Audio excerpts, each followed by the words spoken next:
오늘 주시는 하나님의 말씀은 예레미야 32장입니다. 예레미야 32장 1절부터 15절까지 보겠습니다. 구약 성경 1103페이지입니다. 유다의 시드기야 왕 10째 해 곧 느부갓네살 18째 해에 여호와의 말씀이 예레미야에게 임하니라.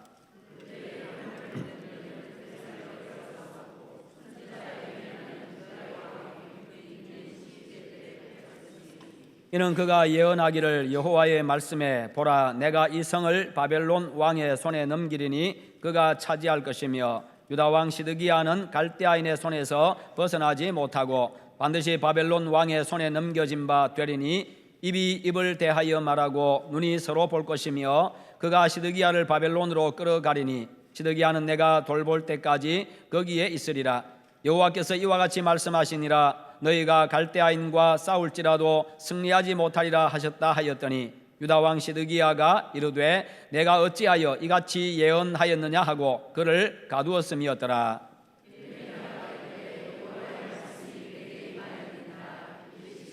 보라, 내 숙부 살룸의 아들 하나멜이 내게 와서 말하기를 너는 아나돗에 있는 내 밭을 사라, 이 기업을 물을 권리가 내게 있느니라 하리라 하시더니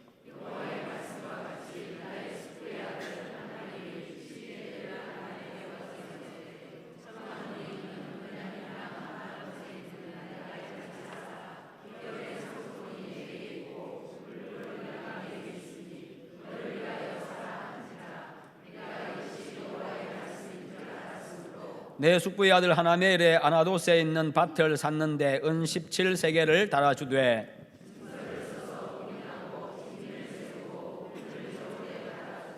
법과 규례대로 봉인하고 봉인하지 아니한 매매 증서를 내가 가지고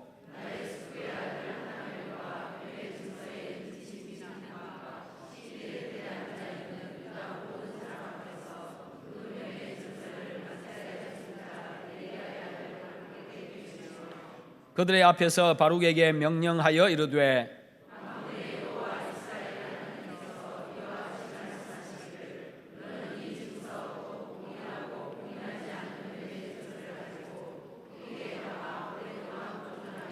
함께 봅니다. 만군의 여호와 이스라엘의 하나님께서 이와 같이 말씀하시니라.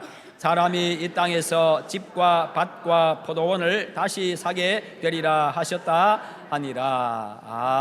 아멘. 아멘. 오늘 말씀의 제목 같이 한번 읽어봅니다. 내일이 내게 희망이 되려면. 아멘. 네, 오늘 본문에는요 유다의 멸망과 회복을 상징하는 한 가지 이야기가 나옵니다. 시드기야 왕 10년째 되는 해, 남쪽 유다가 멸망하기 1년 전입니다. 그때에 예레미야 선지자가 유다 왕 시드기야의 궁중 뜰에 있는 시위대 뜰에 갇혔습니다. 그 이유는 무엇인가 하면 유다의 멸망을 예언했기 때문입니다. 그때 하나님께서 예레미야에게 말씀하십니다. 너의 사촌 하나멜이 찾아와 가지고 너에게 자기 땅을 사라고 이야기할 거다, 그렇게 이야기합니다. 그런데 정말로 그가 갇혀 있는 그곳에 옥에 하나멜이 찾아왔습니다. 사촌 하나멜이 찾아와 가지고 내가 이 땅을 팔아야 되겠는데 너에게 기업 물을 권리가 있으니까 네가 이 밭을 사라라고 그렇게 이야기를 합니다.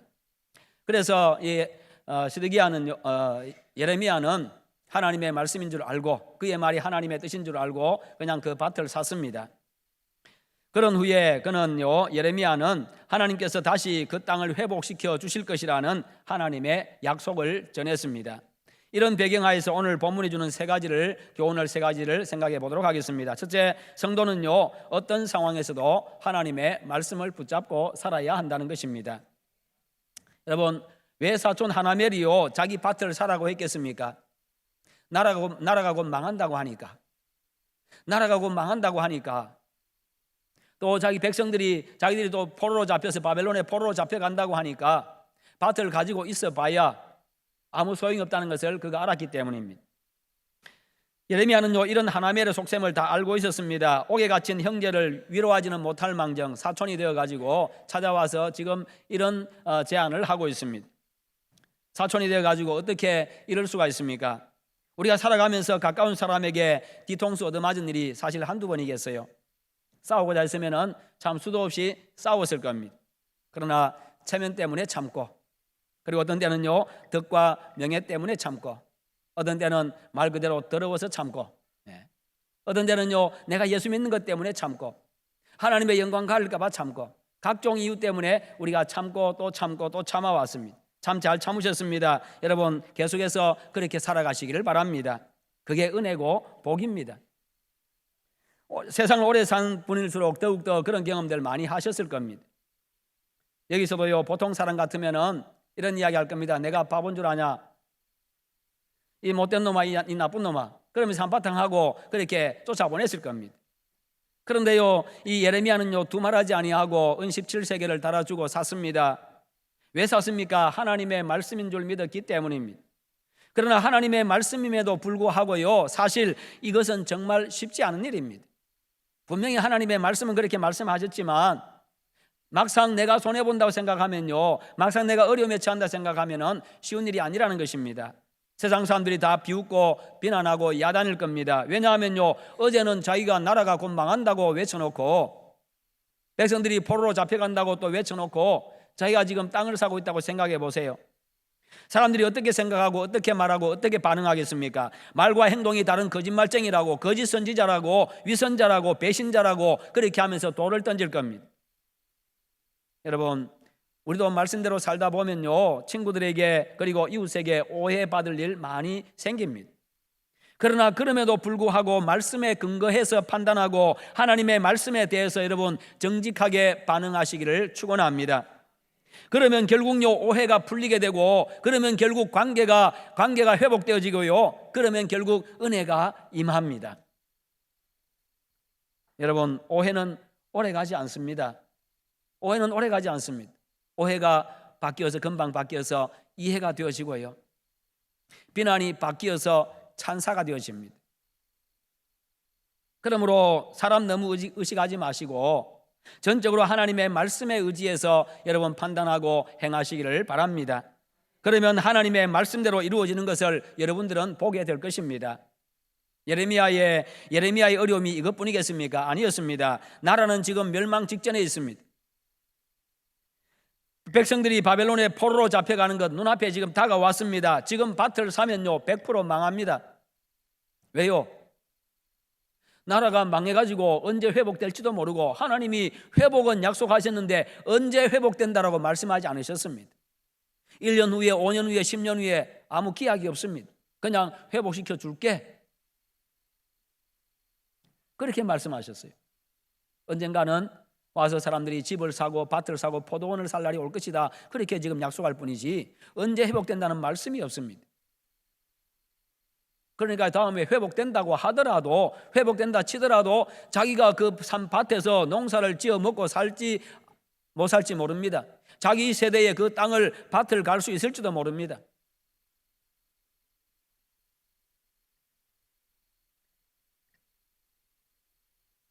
그런 현실을 모르면은 시세보다 싸게 팔면 그냥 싼값에 그냥 살 수도 있습니다.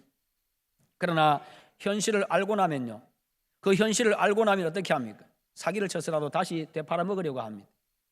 이게 보통 사람의 모습입니다. 여러분 믿음과 현실이라고 하는 이 갈등, 이 속에 우리는 늘 살아가고 있어요. 이런 상황에 처할 때 참 처신하기 어려운 것이 우리 그리스도인들이 당하는 현실의 어려움입니다. 하나님의 말씀은 이렇게 요구하시는데 현실은 그렇지를 못합니다. 현실을 외면하고 하나님의 말씀대로 하면 당장 어려움을 당할 것이 눈에 훤하게 보입니다. 그러면 손해를 보고 낭패를 당할 게 뻔히 눈에 보입니다. 주변 사람들이 요즘 세상에 그렇게 살면 살기 힘들다고, 너 망한다고, 못 산다고 그렇게 이야기합니다. 바보짓이라고 말합니다. 이것이 세상 속에 사는 성도들의 어려움이고 갈등이고 현실적인 문제입니다. 그러나 그런 현실 속에서도요, 언제나 우리의 판단과 최종 결정의 근거는 언제나 그대로 되는 진리인 하나님의 말씀이 되어야 하는 것입니다. 그리스도인이 언제나 걸어가야 할 길은요, 하나님의 말씀 속에 난 그 길이어야 합니다. 그 길이 옳은 길이고, 그 길이 승리하는 길이고, 그 길이 결국에는 잘 되는 길이고 복받는 길이기 때문입니다. 하나님은 우리에게요 복받는 길만 제시해 주셨습니다. 우리가 복받는 길만 하나님이 닦아 놓으셨습니다. 그런데 그 길 걸어가다 보면 분명히 복받는 길인데 걸어가다 보면요, 사망의 음침한 골짜기도 나타납니다. 때로는 바다도 건너야 되고 태산도 넘어가야 되고요, 정말 이 숨이 그냥 목까지 차오르는 그런 상황에 우리가 처할 수도 있습니다. 가다가 돌부리에 걸려서 넘어질 수도 있고요, 함정에 빠질 수도 있습니다. 그러나 그럼에도 불구하고 그냥 믿고 나가면요, 끝까지 가보면 그 마지막에는요, 푸른 초장이 나타나고 쉴만한 물가가 나타나는 것입니다. 왜요? 하나님이 그렇게 우리에게 그런 길을 만들어 놓으셨기 때문에, 그런 길만 예비해 놓으셨기 때문입니다. 여러분, 이 사실을 확실히 믿으시기를 축원합니다. 그게 바로 말씀 속에 나 있는 길입니다. 그러므로 복잡하고 어렵고 갈등이 많은 세상 속에서도요, 누가 뭐라고 하든지 하나님의 말씀 속에 난 길, 하나님이 말씀 속에 예비해 놓은 그 길을 여러분 뚜벅뚜벅 걸어가시기를 축원합니다.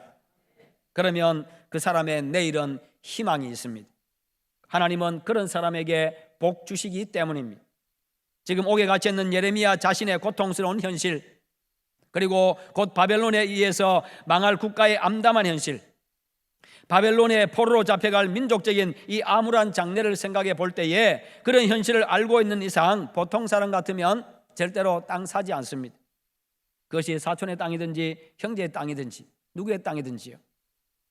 내가 사면요 조롱당합니다. 내가 사면요 고통당합니다. 내가 사면요 망합니다. 당장은 망합니다. 자기가 망하고 죽는 일인데 그게 눈에 뻔히 보이는데 누가 자기가 망하고 죽을 짓 하겠어요? 알면 하지 않습니다. 그러나 예레미야는 달랐습니다. 밭을 샀습니다. 이웃 사람들이 볼 때 어리석은 일입니다. 망하는 일입니다. 이웃에게 비난받을 일입니다. 조롱받을 일입니다. 그럼에도 불구하고 그냥 그는 그렇게 했습니다. 왜냐하면 하나님의 말씀이기 때문이고, 하나님께서 언젠가는 유다를 다시 회복시켜 주실 것을 말씀하셨기 때문입니다. 나라는 곧 망하지만 하나님께서 언젠가는 회복시켜 주신다는 겁니다. 비록 내가 그 밭을 갈아서 먹고 살 수 있을지 없을지는 모르지만, 나의 몇 대가 흘러가가지고 그 밭을 몇 대 흘러가서 그 밭을 갈 수 있을지 모르지만, 아니면 우리 자손들 다 끊어지고 남들이 친척들이 그것을 밭 갈고 먹고 살 수 있을지 모르지만, 아무런 보장이 없지만 그러나 그는 샀습니다. 다른 사람들이 볼 때는 어리석은 짓입니다. 그냥 미친 짓이지요. 그러나 예레미야는요, 하나님이 약속하신 대로 그냥 나라의 회복을 믿었고요, 하나님이 결국 내가 산 이 땅이 나에게 복이 될 줄 믿었습니다. 하나님에 대한 절대적인 믿음이 그렇게 행동하게 했던 겁니다. 여러분, 하나님의 약속을 믿었기 때문에 그는 오히려요, 오늘의 암담한 현실 속에서 내일을 붙잡았고요, 내일에 투자를 했습니다. 어려운 현실 속에서도 하나님에 대한 절대적인 믿음을 가져야 합니다. 하나님은 어려운 현실을 인내하며 이길 능력을 주시기 때문입니다. 현실은 어려워도요, 하나님의 말씀만은 절대로 놓치지 않아야 합니다. 하나님의 말씀 안에 복된 내일이 약속되어져 있기 때문입니다. 그래서 성도는 현실은 암담해도요, 선하신 하나님 회복의 약속을 믿기 때문에 복된 내일을 꿈꾸고 기대할 수가 있습니다. 나의 생을 선하게 설계해 놓으신 하나님의 선하심을 믿으시기를 바랍니다. 약속에 신실하신 하나님을 여러분 믿으시기를 바랍니다. 그 믿음으로 모험을 하면서요, 내일을 기대하며 사시기를 축원합니다.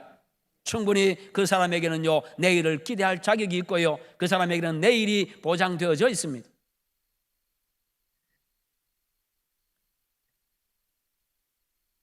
예레미야는 유다가 멸망할 현실을 누구보다도 잘 알고 있는 사람입니다. 하나님으로부터 말씀을 직접 들은 사람입니다. 그런 현실 속에서도요, 하나님이 약속하신 희망찬 미래를 붙잡는 것,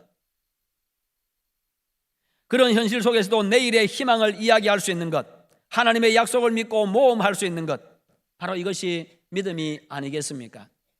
믿음은 이론이 아닙니다. 믿음은 이론이 아닙니다. 믿음은 하나님이 그렇게 말씀하셨으니 그냥 그대로 될 줄 믿고 그 말씀대로 그냥 내가 걸어가는 것, 이게 바로 믿음입니다. 그 믿음은요, 삶 속에서 약속에 신실하신 하나님을 체험할 때 가능합니다. 작은 일에서부터 시작해서 큰 일에 이르기까지 하나님이 그렇게 말씀하셨으니 내가 그냥 그렇게 산다라고 행동해 보면요, 말씀대로 되는 것을 경험하게 됩니다. 그것이 쌓이고 쌓일 때에 어떤 말씀하시든지 그냥 순종하게 되는 것이요. 그러므로 매일 하나님의 말씀에 순종하여 살아감으로 약속에 신실하신 하나님, 말씀대로 이루시는 하나님을 매일매일 만나고 체험하며 살아가시기를 축원합니다. 하나멜은요, 오늘의 이익을 위해서 돈 몇 푼에 내일을 팔아먹어버린 사람입니다. 반면에 예레미야는요, 회복된 내일을 위해서 암담한 오늘을 산 사람입니다. 예레미야처럼 믿음으로 하나님의 약속의 말씀을 붙잡고 오늘을 희생할 수 있어야 합니다. 현실은 비록 암담할지라도요, 내일의 희망을 꿈꾸는 그런 여러분 오늘이 되시기를 축원합니다. 두 번째는요, 모든 판단과 결정을 하나님의 뜻에 맞추어야 한다는 것입니다. 하나님의 뜻이 너무나도 분명하기 때문에 그냥 거기에 순종합니다. 예레미야가 하나멜의 밭을 산 것은 사람들에게는 전혀 이해가 되지 않는 그런 행동입니다. 그러나 우리는요, 여기서 예레미야의 절대적인 순종을 봅니다. 예레미야가 무수한 어려움에도 절망하지 않았던 가장 큰 이유가 무엇입니까? 그의 마음속에 하나님의 말씀이 있었기 때문입니다. 지금 예레미야의 상황은요, 굉장히 어려운 상황입니다. 옥에 갇혀 있습니다. 고난당하는 상황입니다.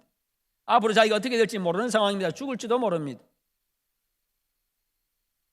왕에 의해서, 왕의 명령에 의해서 옥에 갇혔으니까, 그것도 나라의 멸망을, 지금 다른 사람들이 볼 때는 지금 멀쩡한 나라가 망한다고 하니까 그런 예언을 해가지고 옥에 갇혔으니까 왕의 말 한마디면 그냥 죽습니다. 그런 상황임에도 불구하고 밭을 샀어요. 그 속에 하나님의 말씀이 있었기 때문입니다. 어려움에 처했을 때요, 여러분, 사람의 말은요, 근본적인 해결책이 되지를 못합니다. 인간의 논리와 경험과 방법은요, 오히려 일을 복잡하게 만들 때가 더 많습니다. 어려운 순간에 가장 필요한 것은 여러분, 하나님의 말씀입니다. 여러 가지 소리들로 인해 가지고 사방이 시끄러울 때, 여러 가지 소리들로 인해 가지고 사방이 시끄럽고 내 마음이 시끄럽고 내 정신이 시끄러울 때요, 내가 진정 귀를 기울여야 될 것은 사람들의 경험담이 아니라 하나님의 음성입니다. 하나님의 말씀입니다. 상황이 복잡하게 꼬이고 해결의 실마리가 보이지 않을 때에 우리가 펼쳐보아야 할 것은 다양한 내 인맥 수첩이 아니라 하나님의 말씀, 성경인 줄 믿으시기를 바랍니다. 언제나 결론은 하나님의 말씀이 되시기를 바랍니다. 끝내는 언제나 하나님의 말씀으로 돌아가는 여러분 되시기를 축원합니다. 그러면요, 그때부터 희망이 보입니다. 그때부터 방법이 보이고요, 문제가 해결되기를 시작합니다. 가장 중요한 것은 말씀을 아는 데 그치는 게 아니라 거기에 순종하는 데까지 나아가는 것입니다. 내 상식으로는 이해가 되지 않아도요, 순종하는 자세를 가져야 한다는 겁니다.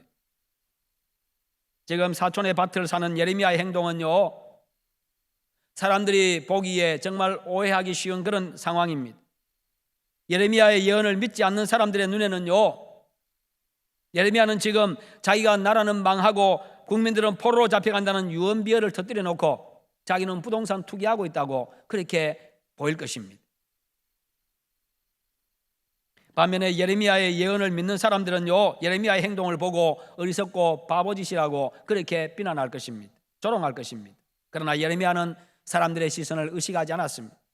하나님의 뜻이 너무나 분명했기 때문입니다. 또한 하나님의 말씀과 약속에 대한 믿음이 너무나도 확고했기 때문입니다. 그래서 그는요, 오직 하나님의 시선과 하나님의 뜻만 의식했던 선지자, 믿음의 사람이었습니다.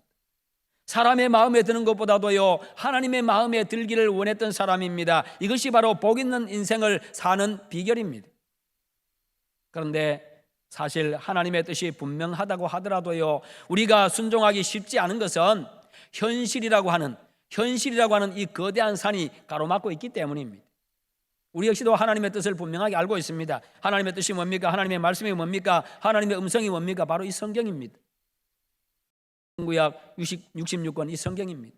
우리 이 성경 잘 알고 있습니다. 하나님의 뜻을 분명하게 알고 있습니다. 그러나 그럼에도 불구하고 우리가 순종하기 쉽지 않잖아요. 현실이라고 하는 이 거대한 산이 가로막고 있으니까. 현실이라고 하는 이 넓은 바다가 앞을 가로막고 있으니까요. 그 앞에서 우리는 늘 갈등합니다. 어떤 사람은 아예 갈등도 하지 않는 사람도 있습니다만 그 앞에서 우리는 늘 갈등합니다. 현재 상황이 하나님의 말씀대로 하면 망하는 상황입니다. 모든 사람들이 다 망한다고 이야기합니다. 바보처럼 보이는 상황입니다. 비난받을 수밖에 없는 그런 상황입니다. 그런 상황에서 여러분 같으면 사회적 지위도 내려놓고 체면도 내려놓고 사람들과 쌓아놨던 그 신뢰관계도 다 내려놓고 주여 믿습니다 하고 그렇게 쉽게 행동할 수 있겠습니까? 사람들은 내일을 볼 수 없는 존재입니다. 우리는 내일을 볼 수 없는 사람들입니다. 내일을 알 수 없는 존재입니다. 그래서 어렵습니다. 내일을 안다고 한다면 얼마나 쉽겠어요? 내일을 모르니까 어려운 겁니다.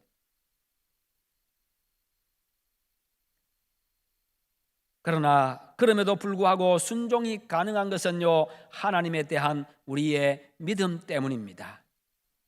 하나님의 선하심을 믿고 하나님의 의로우심을 믿고 하나님의 나를 향한 사랑을 믿고 그래서 가능하다는 것입니다.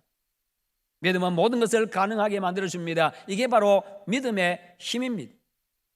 믿음의 힘은요, 우리로 하여금 빛나는 미래를 보게 만들어줍니다. 주님이 십자가를 지려고 할 때 제자들이 가로막았습니다. 주님 안 됩니다. 절대 안 됩니다. 그럼 우리는 어떻게 하라고요? 예수님도 십자가 앞에서 갈등하십니다. 주여, 아버지여, 할만하시거든 내가 십자가에 못 박혀 죽지 아니하고도 인류를 구원할 수 있는 다른 방법이 있으시면 나로 하여금 십자가 지지 않게 해주십시오. 이 잔을 내게서 지나가게 해주십시오. 그러나 내 원대로 마시고 아버지의 뜻대로 하십시오. 그렇게 기도합니다. 성도 여러분, 우리가 관례를 중요하게 여깁니다. 관례인데요, 여론을 중요하게 여깁니다. 모든 사람들이 다 그렇게 이야기하는데요, 내 뜻을 대단히 중요하게 여깁니다. 내가 그렇게 생각하는데요, 그러나 여러분, 관례, 여론, 내 뜻, 하나님의 말씀 앞에서 하나님의 뜻 앞에서 이것은 하나도 중요한 게 아닙니다. 하나님께서 무엇을 원하시는가가 중요하고 하나님이 어떻게 말씀하셨는가, 이게 중요한 것입니다.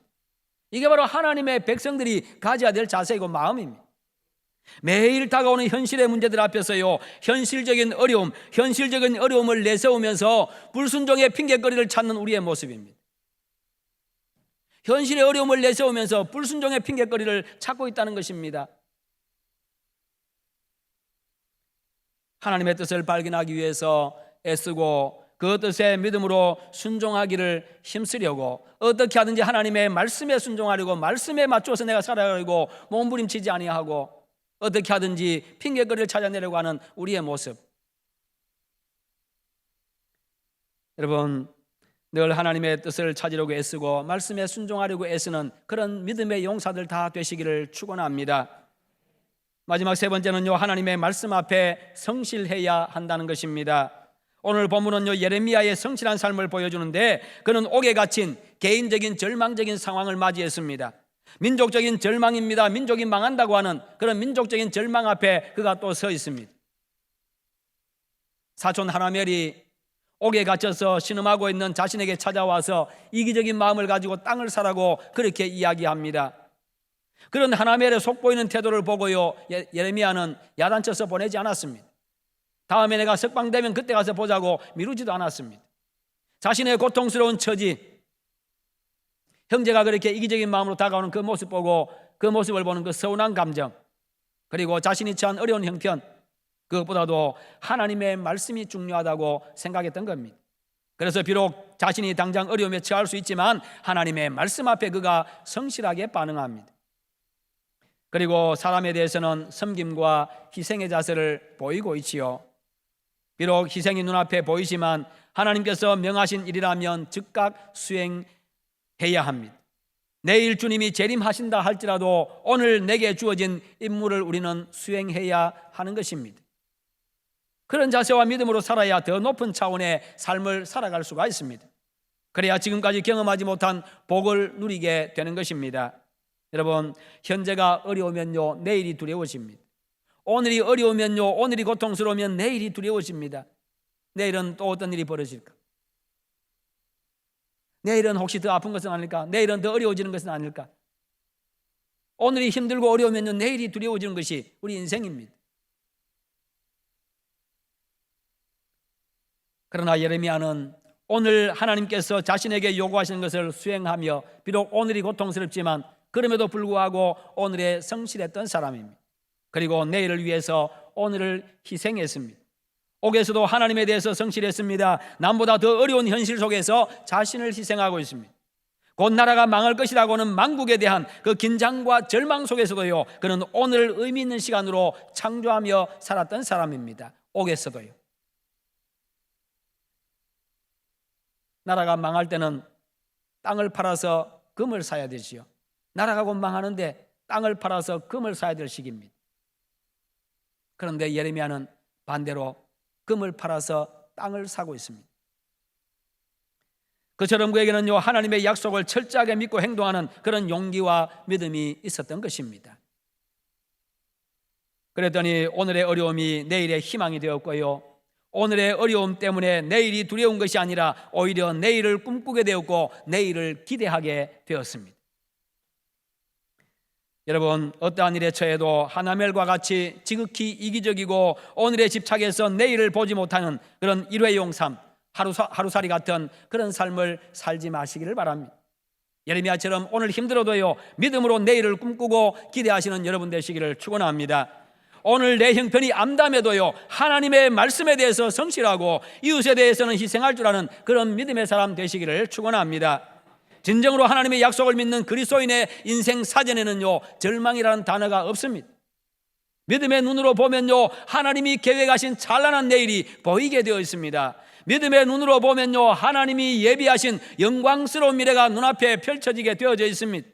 믿음의 눈으로 보면요, 나에 대한 하나님 아버지의 진한 사랑이 눈에 보이게 되고요, 나를 향한 아버지의 그 진한 사랑이 가슴 저미는 감동으로 내 가슴에 다가오는 것입니다.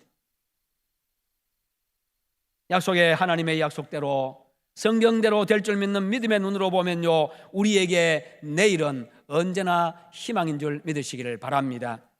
약속하신 대로 반드시 이루시는 여호와 하나님이시기 때문입니다. 내일이 희망이 되려면 예레미야처럼 하나님의 약속의 말씀을 철저하게 믿고 행해야 합니다.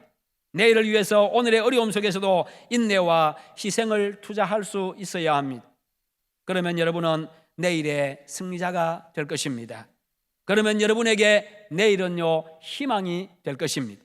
그런 믿음의 사람 되셔서 여러분의 내일은 언제나 희망이 되시기를 주님의 이름으로 축원합니다.